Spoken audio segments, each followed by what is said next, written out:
no maligno.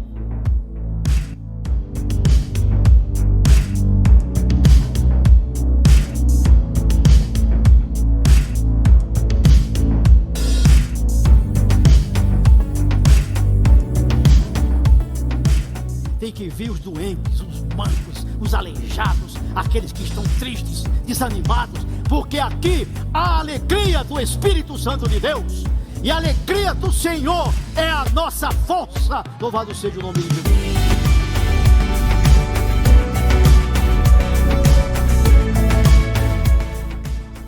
E aí, nós vamos entrar com ele cantando o hino da vitória. E nunca mais a morte, a doença, a dor, o mal, a ansiedade vai ter lugar na nossa... Ele é exaltado no céu, né? Saúdo a todos com a paz do Senhor. Os irmãos podem tomar assento. Queridos, nós temos a alegria de poder ver aqui a irmã Verônica, que já nos tem abençoado, né? Dando curso para as irmãs, sua mamãe, sua filha, seu filho, e o irmão Cláudio, é o homem né, que faz lá todos aqueles artesanatos, quando tem o curso, ele prepara lá uns negócios. Então, Deus te abençoe, viu, Cláudio? Você é bênção. Queridos, nós estamos aqui hoje para fazer o que Cristo mandou.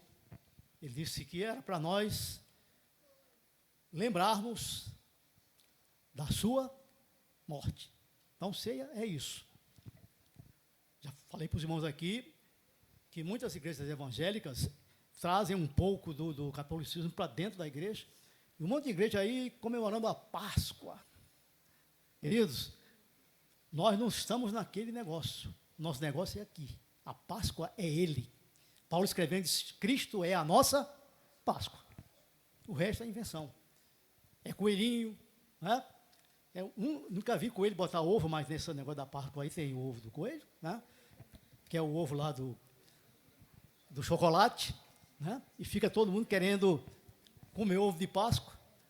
Querido, deixa passar a Páscoa, depois você vai lá, compra lá um monte de coisa lá, né? Que fica mais barato. Não é verdade? E você vai e aproveita lá que as coisas estão mais em conta. Queridos, eu quero que você abra sua Bíblia comigo.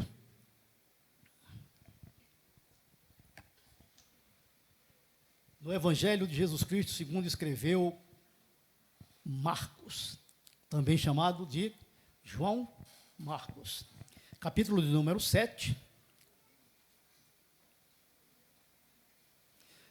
Em versículos 33 até o 37. Todos acharam? Nós vamos lembrar dele aqui nesse texto que está escrito acerca dele. Queridos, eu nunca vi ninguém procurar Jesus para ser curado que ele dissesse, não posso fazer, você não vai achar isso na Bíblia. Sempre que alguém ia procurá-lo, ele nem perguntava, você tem fé? Não perguntava. Ele fazia a cura de quem o procurava. Diz assim, está falando aqui de um homem surdo e mudo, né? Se fosse no Nordeste, dizia que era surdo e moco, né? É assim? Mas aqui, como não é o Nordeste, fala surdo, mudo. Diz assim, e tirando aquele homem à parte, de entre a multidão, pôs os dedos nos ouvidos, e cuspindo, tocou-lhe na língua, e levantando os olhos ao céu, suspirou e disse, o que é que ele disse? Efatá. Efatá. Você já ouviu falar nessa palavra? Então está ouvindo agora, se nunca ouviu, está ouvindo agora. Efatá, que significa simplesmente abrir, é esse o significado da palavra. E levantando os olhos disse, Efatá, isto é, abre-te.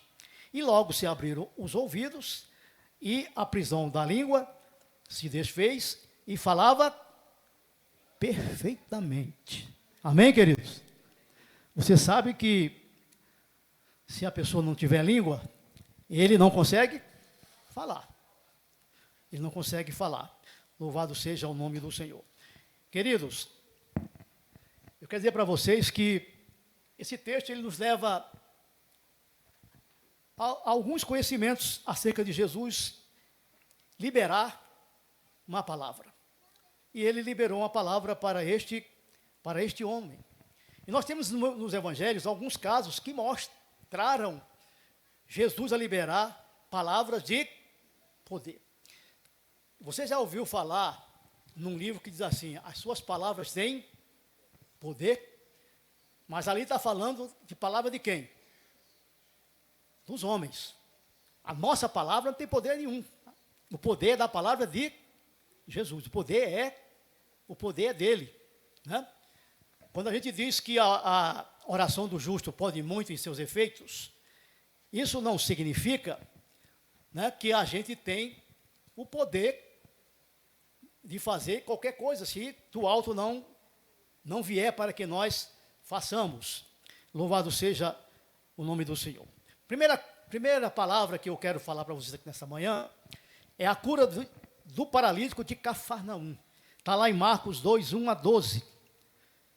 Motivo: Jesus viu a fé dos homens que conduziram o paralítico. Você se lembra dessa história? Jesus estava lá no local, e sempre onde ele estava, queridos, havia uma grande multidão. E ele estava lá, e tinha um homem paralítico, que não podia entrar, nem os seus amigos, 4 amigos, que levaram aquele homem para lá. E eles chegaram à conclusão de que não tinha como entrar.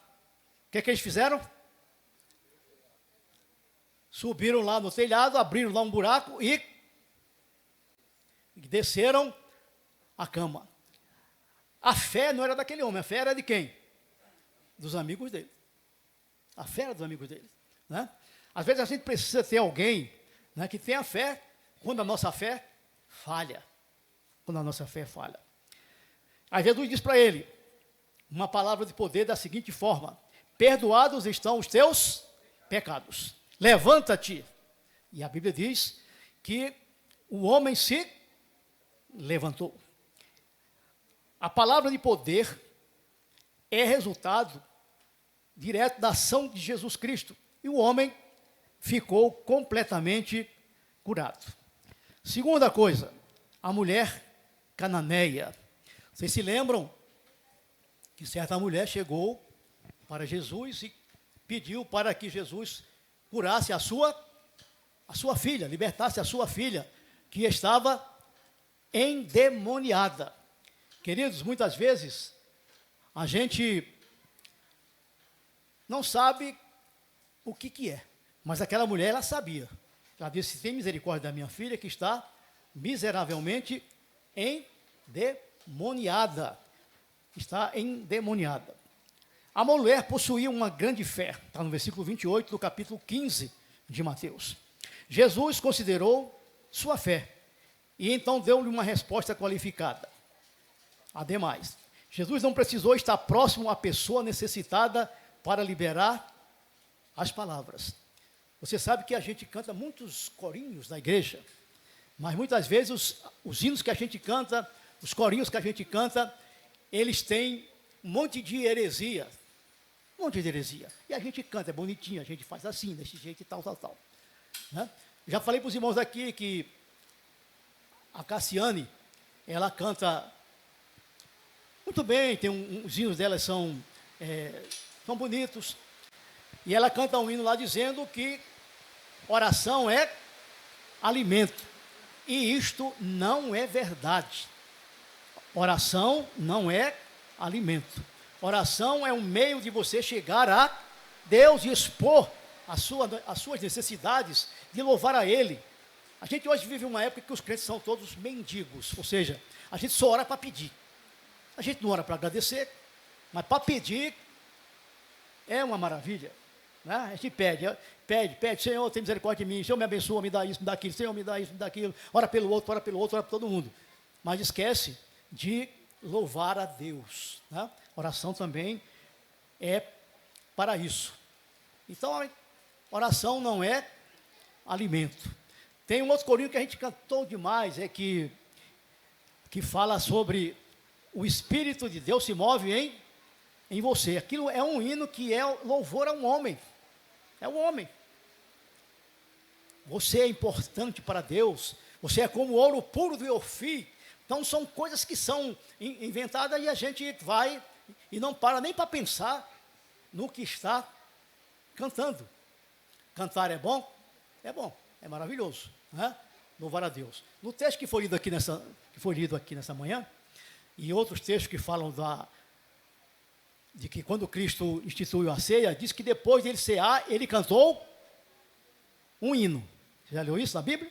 Que Jesus cantou um hino, ele cantou um hino. Que hino que ele cantou, eu não sei, viu, Paulo? O hino da vitória, o hino da vitória, né? Está falando que foi o hino da vitória. Né? Talvez tenha sido mesmo, né? Que ele ia ser levado para a cruz, e ele cantou, não sabemos que hino que ele cantou. Jesus disse para ela: seja isso feito, como tu desejas. Resultado, a sua filha ficou sã. Outro corinho que a gente canta é que Deus, né? Deus é Deus de perto e não, é porque não leu a Bíblia. A Bíblia diz que Deus é Deus de perto e Deus de longe. Está escrito na Bíblia Sagrada. Queridos, a gente tem que viver como igreja falando a verdade da palavra de Deus. Então a gente tem, não é isso? Não está falando isso. Mas a gente canta e acha que é bonito. Tem outro que diz assim: coroamos, né, a ti, ao Rei Jesus. Querido, Cristo já é coroado. Ele já é rei. Quem somos nós para querermos coroar Jesus? Ele já é coroado, né? Ele é coroado, ele é exaltado, como foi cantado aqui nessa manhã. Queridos, tem uma outra palavra que Jesus proferiu como palavra de poder, que é a cura da mulher com fluxo de sangue. Está lá em Marcos 5, 25 a 34. Na festa dos jovens, teve aqui um pastor que pregou aqui, e ele enfocou esse texto da mulher, que tinha um fluxo de sangue, como eu nunca vi pastor nenhum falar daquele jeito, né? Então ele trouxe lá um texto lá do Velho Testamento que falava sobre a imundície, e aquela mulher, ela era uma mulher considerada pela lei e pelos fariseus, era uma mulher imunda. Quantos anos fazia que aquela mulher estava daquele jeito? 12 anos. A Bíblia diz que ela tinha gastado tudo quanto tinha com os médicos. Podíamos dizer que ela estava literalmente falida. Falida. Então ela ouviu falar de Jesus, porque a sua fama corria, e ela disse assim: eu vou tentar tocar nele. Porque aquela mulher, ela era imunda, ela não podia tocar no marido, ela não podia tocar nos filhos, ela não podia tocar na mesa, ela não podia dormir na mesma cama que o seu marido, porque ela era imunda, porque quem ficasse perto dela e tocasse nela, ficaria também imundo. Mas ela resolveu tocar nas vestes de Jesus. Queridos, o motivo de Jesus liberar aquela palavra de poder é porque ele viu que ela possuía fé. A Bíblia diz que aquele que se chega a Deus é necessário que tenha fé, né? E creia que ele é galardoador daqueles que o amam. Louvado seja o nome do Senhor. Jesus é bom. Então, queridos, Jesus chega para aquela mulher e libera uma palavra para ela, dizendo que ela estava curada, porque dele saíra virtude. Louvado seja o nome de Jesus. Então, queridos, eu não quero me alongar, porque a hora já está bastante adiantada. Talvez esse seja um motivo de que a gente não pode ter o culto agarrado com a escola dominical, né? Porque depois tem que arrumar e tem aquele negócio todo ali. Se eu for falar todas as palavras que Jesus proferiu aqui de poder, nós vamos virar aqui à tarde, vamos virar aqui à noite, né? E os irmãos aproveitam e fazem um jejum. Fazem um jejum, né? Porque, querido, tem muito crente que tem uma noção errada de jejum. Ele só jejua quando ele precisa de alguma coisa. Então, quando ele precisa de uma bênção, ele jejua para que Deus dê a ele o quê? A sua bênção. Querido, isso é uma coisa que a gente não deve fazer, porque a gente não tem que barganhar com ele, porque ele não aceita barganha. O jejum é para que a gente mortifique a nossa carne. Nós estamos vivendo, queridos, numa época tão difícil nesse país. Teve lá um povo lá que teve coragem de botar uma cruz lá em São Paulo, assim no meio da rua, botar aquele Cristo lá que a Igreja Católica inventou, e escreveram lá: lugar de ladrão é na prisão. Então, chamando Jesus de ladrão. Eu lhe pergunto, se Jesus Cristo fosse realmente olhar para aquela desgraça ali, ele fulminava aquele povo. Por que ele não faz, queridos? É porque ele vai acertar contas no dia final. No dia final, aquele povo vai prestar contas de todas as coisas ruins que eles falam acerca de Jesus, blasfemando o seu nome. Mas isso não é uma coisa de hoje. Quando Jesus curava lá os endemoniados, alguém dizia que ele expulsava os demônios por Belzebu, que lá para eles era o chefão do inferno. E Jesus, ele não fazia isso, né? É por isso que João Batista, que era um pregador que não tinha medo de falar, né? Porque a gente tem hoje muitos pastores aí que não têm coragem de falar com medo das consequências que podem vir, né? Já tem um pastor preso lá em Sergipe porque falou contra o homossexualismo. Foram lá e prenderam o pastor, está lá engavetado, né? Está lá engaiolado. Porque a gente está sendo observado. Eu falei aqui ontem na reunião de obreiros que um pastor abençoado preparou lá um projeto de lei para dizer que o cristianismo é cultura. Se esse negócio passar lá, sabe o que vai acontecer? A igreja vai ficar subordinada ao Ministério da Cultura. Você sabe quem é a ministra da Cultura? É uma mulher chamada Margarete Menezes. Ela faz parte lá do candomblé, né? Faz parte lá da macumba, né? Embora tenha muito crente hoje aí querendo fazer a macumba evangélica, né? O crente não pode fazer essas coisas, querido. Eu vou orar para Deus matar não sei quem. Isso aconteceu lá no tempo de Jesus. Pedro e Tiago falaram assim, Tiago e João falaram assim: se o senhor quiser, a gente ora para vir fogo do céu e queimar essa raça ruim todinha aí. Aí Jesus disse: você não sabe de que espírito vocês são. O Filho do Homem veio buscar e salvar o que se havia perdido. Então a gente precisa orar mesmo, querido. Orar. Né? Se possível, entrar lá no e-mail dos políticos que você elegeu, para que ele não vote a favor daquele negócio. Porque, queridos, esse povo tem raiva dos cristãos, principalmente dos evangélicos. Mas, queridos, João Batista, ele era um homem que não tinha medo de falar. Ele chegou e disse: raça de víboras, quem vos induziu a fugir da ira vindoura? Está colocado um machado na raiz das árvores. Toda árvore que produz bom fruto, a gente limpa, né, para que ela dê mais fruto. Agora, aquela árvore que não dá fruto, faz o quê? Corta e lança no fogo. Jesus, quando esteve aqui, ele disse assim: eu vos chamei e vos nomeei para que vades e deis muito, muito fruto, e o vosso fruto permaneça. Para encerrar, eu quero dizer uma coisa para você. A Bíblia fala, no capítulo 12 de 1ª carta aos Coríntios, dos dons espirituais. Que são quantos? Quantos são os dons espirituais, irmão? 9, né? Então, ali elencados na 1ª carta de São Paulo aos Romanos. Mas lá na frente, na carta aos Gálatas, nós temos uma coisa chamada fruto do Espírito. Não são frutos não, querido. Fruto do Espírito. E daquele fruto é como se fosse assim, uma laranja que tem vários gomos. Eu quero dizer para você o seguinte, querido. Tem muita gente enganada com o que a Bíblia diz. O dom é dado. O dom é dado. O dono está dizendo, é presente, é dádiva, é dele. E muita gente se acha dono daquilo, né? Ah, porque eu sou profeta de Deus. É porque não lê a Bíblia. A Bíblia diz que a lei e os profetas duraram até João. Hoje tem alguém que tem o dom de profecia, é outra coisa.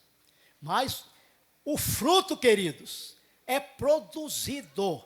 Eu tenho que produzir aquelas características que ali estão. Está bem? Eu tenho que ter fé, eu tenho que ter amor, eu tenho que ter domínio próprio, que muitas vezes a gente não tem, né? Qualquer coisinha que fazem conosco a gente quer bater, a gente quer brigar. Aí diz assim, olha, eu sou o seguinte, eu dou um boi para não entrar numa briga. Mas eu dou uma boiada para não sair depois que tiver entrado na briga. Isso é coisa de crente, querido. O crente tem que ter domínio próprio. Ele não tem que ficar falando essas coisas. Se pisar no meu calcanhar, vai ver. Eu nunca joguei bola, mas se pisar no calcanhar, eu vou chutar. Né? Vou dar uma bicuda. Então, queridos, entendamos que Jesus Cristo, Ele libera sempre para nós uma palavra de poder, porque o poder é dele. Ele disse, é-me dado todo poder no céu e na terra. Eu fico assim olhando, queridos, ontem eu estava vendo lá um programa evangélico, e tinha uma irmã que estava andando com dificuldade, andando com uma bengala. Aí o pastor chegou, traz aqui a irmã veio, aí ele orou, aí, está curado, irmão, faça assim. Né? Não, é claro que a irmã não vai fazer porque ela não foi curada. Não, sai correndo. Aí a irmã saiu, estamos fazendo assim, irmão, esse pessoal está brincando com Deus. Jesus dizia assim, levanta, aí a pessoa levantava. Lembra daquele homem que tinha uma mão mirrada? O que ele fez? Ele orou, ordenou, liberou uma palavra de poder, e a mão do homem cresceu e ficou igual a outra. Eu digo a você que não ficou um braço maior, outro menor. Os braços ficaram iguais. Porque Jesus é assim, querido. Quando Pedro meteu a espada lá, no servo do sumo sacerdote, que arrancou a orelha, Jesus pegou a orelha do homem e colocou no lugar. Eu digo para você que ele colocou do mesmo jeito que estava antes. Né? Não colocou a orelha dele de abano, ele colocou certinho. Tá certo, queridos? Então, que Deus nos abençoe. Nós vamos fazer agora a celebração da ceia do Senhor. E a Bíblia diz que examine-se, pois, o homem a si mesmo. E assim coma desse pão e beba desse cálice. Tem que se examinar. Né? Está em pecado? Tem que examinar, pedir perdão a Deus para participar dignamente da ceia do Senhor. Tiago?